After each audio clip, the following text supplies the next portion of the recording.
heard some studies said maybe up to even a quarter of people with eating disorders could be men. I think probably that statistic is higher, but for guys, they don't really admit that it happens, and if it is happening, they're not gonna, it's just a male kind of thing. You don't want to say anything's wrong with you.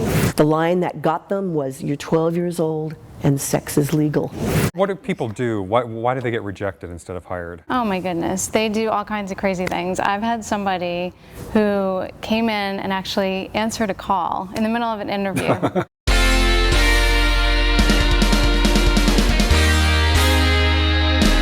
You may think anorexia only happens to women, but studies show that at least 10% of those afflicted are men. Today, Jason Alexander Charchan is a personal trainer who struggled with anorexia.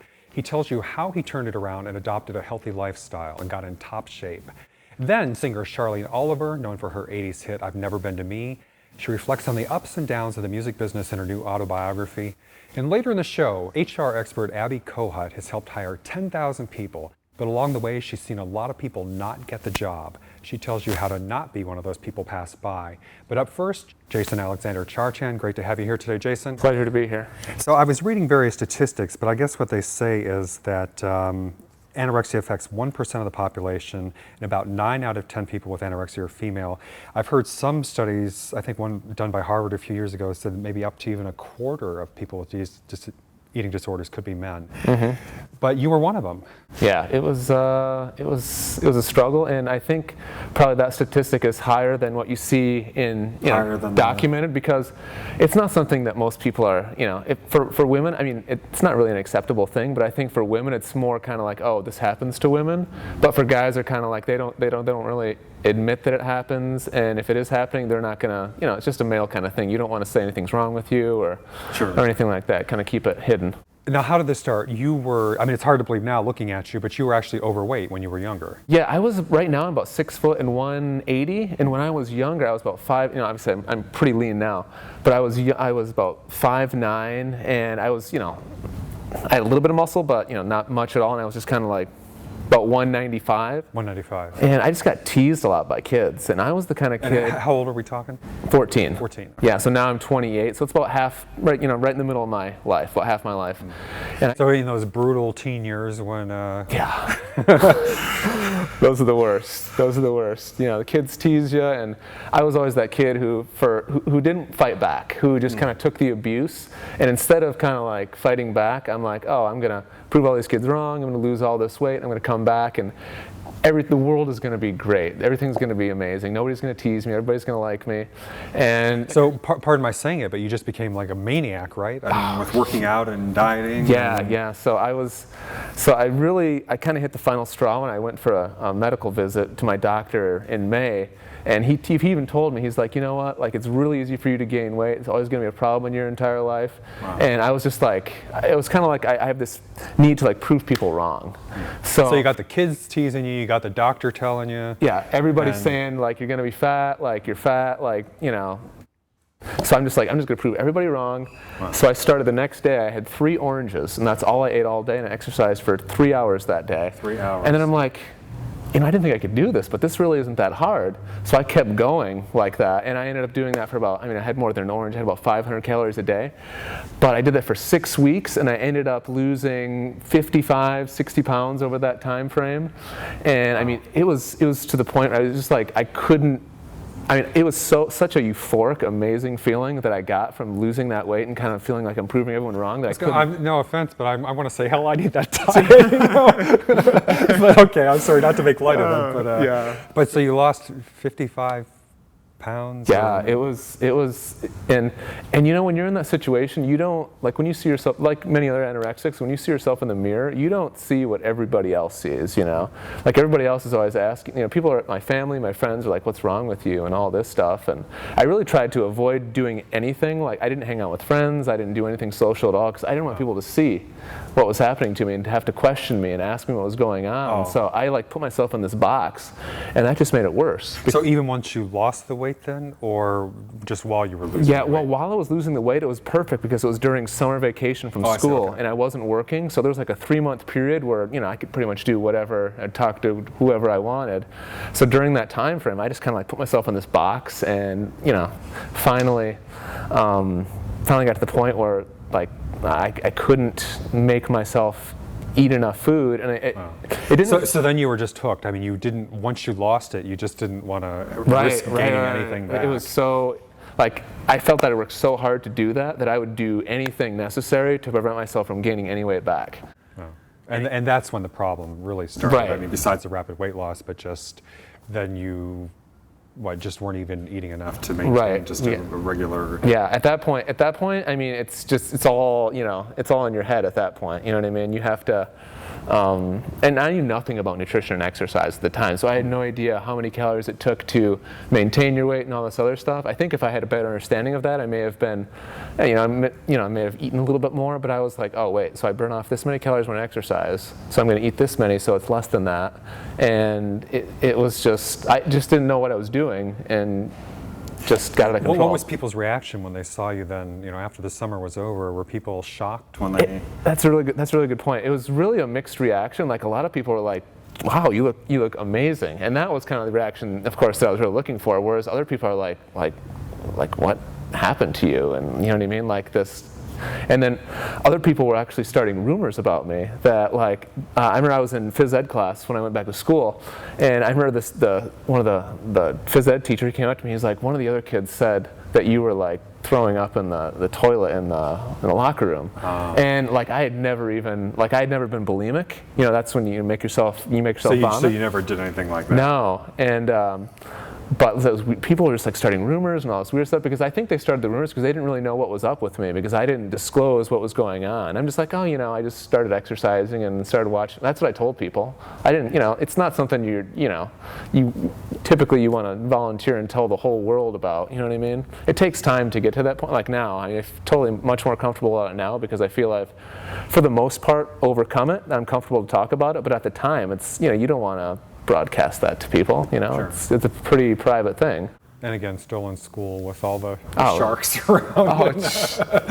But tease me about something else then, I mean. Yeah. Well, and sometimes, people aren't always happy when people lose weight, or, because, there goes their material for, whatever, some of them, which is kind of their own issue. But so when you lost the weight and, well, you told me you ended up, eventually you had psychotherapy, or people were concerned about your family or friends or teachers, or how did that happen? Well, what happened is during that summer period, this is about 6 weeks, I started seeing a psychoanalyst, I think you'd call it, a psychiatrist, like whatever, one of those branches. And I kind of met like once a week, kind of talked about it and all this, and basically it got to the point where I was like, okay, either you're going to have to, if you can't make yourself eat enough food under your own will, then we're going to have to, do something about it. So what they did is I met with, so my mom was trying to get me really badly to eat this big spaghetti dinner thing, I remember one time.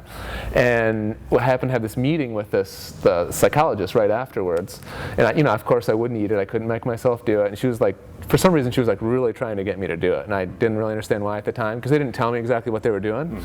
So then I met with her, and then she's like, oh, well, I'm sorry, you're going to have to, we have this plan that we're going to have to do with you now. So they took me basically to this hospital, and they had me stay overnight. And they're not letting me, this isn't my choice at the time, it's not even under my will. So they're basically keeping me there, and then they kept me there overnight, forcing me to eat. And then they took me to this other bigger hospital that kind of like specialized in eating disorders and things like that.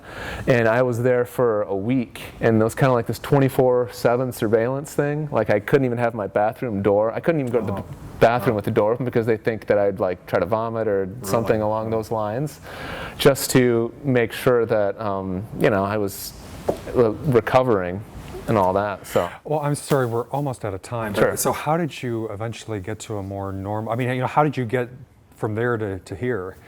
Well, what happened is over time, like I said, I was so consumed with not gaining the weight back that I just became really obsessed with fitness and exercise, and I studied and studied and studied.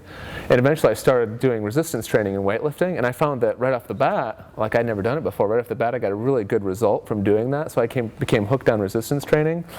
And over the years I just got more involved in it, and I eventually decided that, hey, I can help a lot of people doing this. So I studied to become a personal trainer, and I also got a degree in a bachelor's degree in psychology as well. So I could not only understand myself better, but other people as well. So now I'm a personal trainer, but I also kind of see myself as a life coach as well, because I run into a lot of people who have similar issues. Well, good for you for turning it around. Thank you very much, My Jason. pleasure.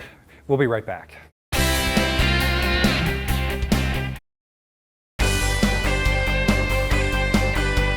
And we are back. Joining me now is Charlene Oliver, singer. She's author of I've Never Been to Me. Pleasure to have you here today, Charlene. Thank you. And of course, the song, the hit of the same name, I've Never Been to Me, which is what, #3 in the U.S.? Number 3 in the U.S. Number one all over the world. Yep.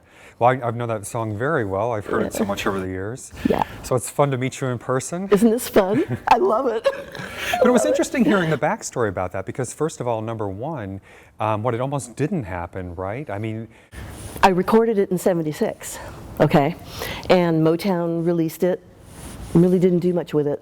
And I left the industry. I was like fed up. I'd been with Motown for so long. And I went to London, and I was getting married. And my mom called me, and she said, Charlene. by the way, you were working like in a candy shop. I was working in right? a sweet shop, which is like a candy Which, store. by the way, sounds pretty good to me. Yeah, it's really cute, really, really romantic. It's just sweet. Anyway, so I was working, and my mom called me really early in the morning, like 2 o'clock in the morning. You always know it's America, because they always get the time mixed up. And she said, Charlene, Motown's been looking for you. And I said, what for? She goes, I don't know, something about a song or something. And I said, okay. So a few days go by, and I get a phone call at 2 o'clock in the morning, and it's the president of Motown. Oh. He goes, Charlene, you're on the charts. And I said, this is a bad joke. What are you talking about? I've Never Been to Me was number 30. Now this is back when in Cashbox magazine, when they had double bullet. I had a double bullet. This thing, like fast rising or oh something? my gosh, this thing was like just accelerating up the charts. And this DJ Scott Shannon did a contest with Olivia Newton-John and I've Never Been to Me. Now Olivia was like #1, the hottest artist in the world at that time. And Scott said, I'm going to do a contest, because that's what they did. They had people call in. And so he played Never Been to Me and Physical. I blew her out of the water. Wow. And he called Motown Jobette and said, you better get this girl on the phone and get this song out, because she's got a major, major hit. And that was the guy in Florida, right? That's where he was the DJ. Yeah, Okay. he started, Scott Shannon was his name, in Tampa, Florida. And he knew the president of Motown. So he called him and said, you better get this song out, because it's huge. And then I was on a plane from London to New York on Concorde Airlines. Wow. My little husband that I married is head spinning, going, who are you? Because I didn't tell him a lot. I didn't tell him a lot. That was my past. You forgot to mention. Yeah, I just forgot to mention I had this incredible song. And I was flying Concorde Airlines to London, to America, doing Good Morning America. Wow. And it was just a blast. I had so much fun. And then the roller coaster went, it reached the peak, and then it goes, and starts. Well, and that's the thing, and I think as you go into in your book, but you've really seen the ups and the downs of the music industry. And very much. And as you're saying, it's such a crazy business. I mean, on the one hand, so there you are, you have all the, you gave it up, thought it was over. I gave it up, thinking then there it was you over. are on top. There I am on Good Morning America, talking to one of the Bee Gees, David Hartman, and I was like, what is going on? With limousines and Rolls Royces picking me up, and it's like, I was numb. I was numb for a whole year. I couldn't even comprehend, because I was settled into living in London and working in a candy store. Yeah, I was like, what? Yeah. But then, as you said, but it was interesting though, you had a follow-up song with Stevie Wonder. Yes, used to be. Oh, Ron Miller wrote a lyric, took all of his anger on society out on this lyric, and I paid the price. The American people, Europe, England, my biggest market, were like, we are not going to play this song. But I got top 40 in America. The line that got them was, you're 12 years old and sex is legal. Now the problem with the song was, it was talking about, isn't it a shame that we're like this in our society?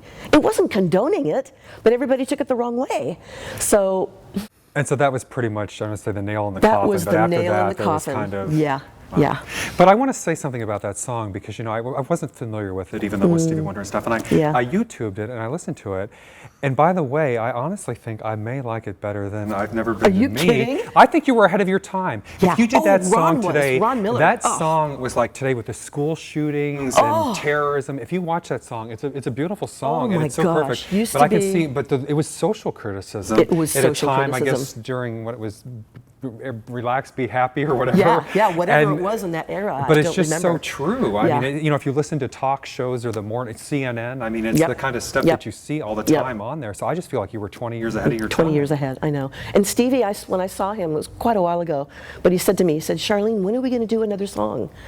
I said, I know, I'd love to. Let's redo Used to Be. Yeah, well, I was going to say, you've had new versions. You did like a dance or a house version of It's Never Been. Have you thought about doing that for Used to Be, though? Used to Be. Because I was No, thinking, I haven't. this song I really could, haven't thought about that. Because that song is just so lyrically and so, it's very wordy. It's a wordy song. Like that Never Been to Me, is it? It is too. But And I'm not Used just to saying Be- this, by the way, because I'd yeah. never heard it, but I thought you handled it beautifully. I mean, you really did it. I mean, Yeah. I see what you mean, how it could be wordy, but yet it was very yeah, lyrical and a just beautiful an song. amazing so. song. But like you said, ahead of our time. Wow. People weren't ready for it. So then what happened? So there you are, and the roller coaster's going downhill. I recorded a rock album called Hit and Run Lover that did nothing. I continued to record more albums that did nothing. Then basically a nervous breakdown. Basically, I couldn't take life anymore. I acquired lupus, a very, very deadly disease that you die from. And through my faith, I think I got healed. It was the doctor told me. So you're fine now? Oh, I'm fine. It's been 25 years. My doctor said stress created this, stress started this, Charlene. And then I went back to England. I got healed. I was fine. Good. I'm great. And I go back to England because my dance mix is happening in England. So me and my daughter go to England, and this I is believe Bethany. we've got someone joining this us is now. my beautiful daughter, Bethany. And we go to London, and we're basically homeless. We're sleeping in cars, and we had nowhere to live. We slept on people's floors for the longest time, believing this song was And going how to happen. old were you? I was 17 at the time. 17. 17, yeah. So it was really hard. I homeschooled her, which really kind of robbed her of her education, but we thought it was going to be great. And then the roller coaster went downhill again, and everything kind of bottomed out. But it's such even the music industry, look at what's happening. You know what I mean? A lot of people, the record stores were dying, and the Look at music, that. the downloads, the whole industry has my had such gosh. a tough time. Internet killed the. Yeah, we know the rest. But to leave this on a little more positive note, Yeah. but you have done some of the downloads and things yourself, or you've done some new Yes. recordings, and you're also working on a book. Yes, I'm Besides the writing. autobiography. I'm writing Oliver's Army, the book and the quill. It's a suspenseful thriller, and my website is going to be out soon. www.charlenesongs.com, and we're going to be able to promote a lot of stuff. I have new music that's on there, beautiful music. Thank you did very in much, London. Charlene. Thank you so Much success much. with that, and a pleasure meeting you as well, Thank Bethany. you. Thank The you. book is I've Never Been to Me. We'll be Yes. right back.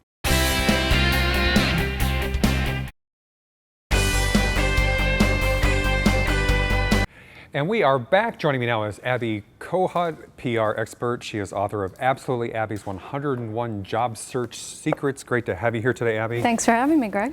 So I hear you've helped hire 10,000 people over the years, I have. but along the way you've seen a lot of people not get the job. Oh, you can say that. There have been a lot of people. I've actually had to reject about 1 million people in order to hire 10,000 Wow, people. that's a real bummer. So what do people do? Why do they get rejected instead of hired? Oh my goodness, they do all kinds of crazy things. I've had somebody who came in and actually answered a call in the middle of an interview. And then I've got... Pulled out the cell phone. Yeah, totally and pulled out a cell texting. phone. Totally, yeah. I've had people walk in with Bluetooth headsets on. Crazy things like that, and just crazy So things. you can drive with it even though you're not supposed to. You can have it on the plane and you're not supposed to, but be aware Right. that if you do it in the job interview, you're not going to get hired. Clearly. There's a lot of things people do, and I tell all the inside secrets to them because that's what I'm all about. I love to tell people the inside secrets. I break the rules, basically. Now, one of the other things you told me, and you said because, at the time you can't really tell people, well, we didn't hire you because you idiot pulled out your cell phone. Right. But so today you'll tell them the things that you... Well, I tell them that in my book. I tell them that on my website. I have these free calls called careerwakeupcalls.com where I've got thousands of people on the call, and I have room for thousands of people. And I just want to help people. I just want to tell them all those secrets. Oh my God, an HR executive who wants to help people. I actually do. I actually do. My goal is to help 1 million job seekers. 1 million? 1 million, Greg. After you just fired 1 million people, how are you going to hire 1 million? I didn't fire them, Greg. Didn't not hire. I'll tell you what. I need your help, Greg. Okay. I need to hire 1 million job seekers. I can't hire them, but I need your help to find them. Can you help me with that? I think there are a lot of people out there in this economy who would be happy to. Yeah, people told me to come here because you might be able to help me with that goal. So it's my goal. What are you going to do? It's Is my 1 million mission. people? You're trying to, how many? They send you a resume, or what do they do? They send me a resume, and I'm a recruiter on the side, so I can hire some of those people, but my goal is to help all the other people, the millions of people that are out there that are struggling and suffering. That's what I want to do. I go out and speak all around the country, and all I need is a phone call. Give me a call, and I'm happy to come to wherever you are. I'm happy to come. Just tell me where to go. So when they do call you, what do they not do that people have done in the past? For instance, you told me, I guess, some people tell you they've been fired. And that's a no-no, is don't tell you they've been fired? Well, okay. It's not that you can't tell me you've been fired, but you need to tell me if you've been fired, what you've learned from it. This is what I did. This is why I got fired. And I totally am so sorry that it happened, but you know what? Since then, this is what I've done to correct it, and this will never happen to me if you hire me again. So you can, okay. And what if, okay, so it sounds like there is a way. You have to be confident, yeah. Okay. You have to be confident about it. And what if, I'm just curious, because I didn't expect you to say that. I thought you'd probably say, no, you can't mention. I was going to say. You can't lie. That's the problem. But what if, what if, let's say, not to dwell on this necessarily, but what if you were fired wrongly? You know, let's say you sued them and won. It was job discrimination. You won. Yeah. You know, how do you handle things like that where maybe they shouldn't have fired you? The thing is, if you can talk about it in a confident way about what exactly happened, and you can get over any blemish in your background. Everybody has some little thing. Everybody has a boss that they totally hated, and there's just a way that you want to talk about those types of things. You can get around everything. Don't badmouth your former manager or employer. Never. Yeah, and believe me, I've had a couple of them myself. Trust me, some winners. But you never want to mention that in an interview. You want to talk about all the great things that happened at that job. What have you learned? And just avoid that I like some of the topic. ties he used to wear. Yeah, exactly. Or the suit that he wore. Or he was very good looking. You know, say that. That's about all you can say. Yeah. And but you have what you call the 4 C's of interviewing as well.